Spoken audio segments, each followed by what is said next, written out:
Brian Huffman is up a game against Harlan Fear in his semifinal match. Once we have word that we're ready to go down to the feature match area to watch them right here on the screen. So Harlan is, again, down a game here against Brian, who is on Jund. And, ooh, Brian has quite a board. It's not looking too good for Harlan.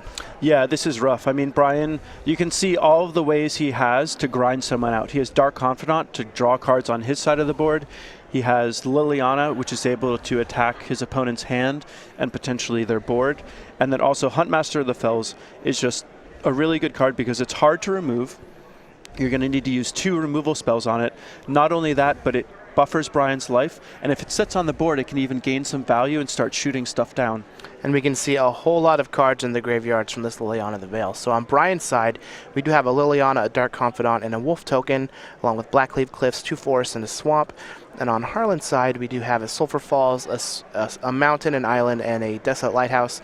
And with the +1 activation from Brian's Liliana, it was able to get rid of the Kuranos God of Storms that was in Harlan's hand. Yeah, really highlighting one of the reasons why Liliana is so good, because a lot of the times the way the Jund deck is set up is it has good removal spells for anything that someone would play early.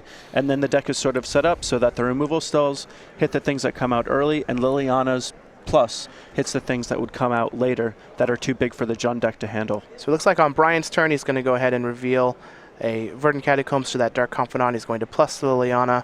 Harlan doesn't have any cards in hand, but Brian's going to go ahead and get rid of that land, and that's going to allow him to sit on that Maelstrom Pulse as a removal spell in his hand.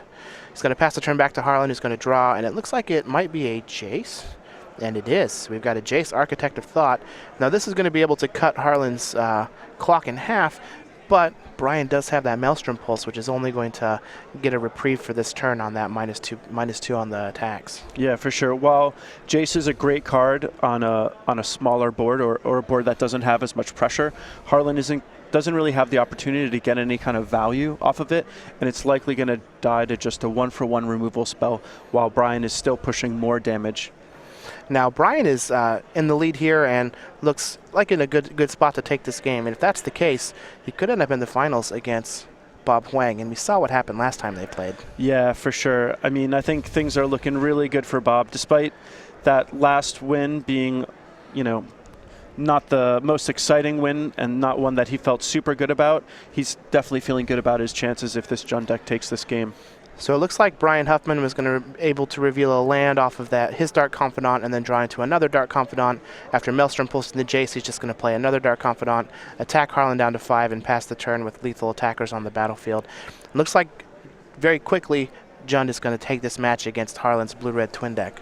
Yeah, I mean, kind of highlighting how the Jund deck is just so good at grinding, and Harlan really went out of his way to kind of shore up this weakness in the matchup.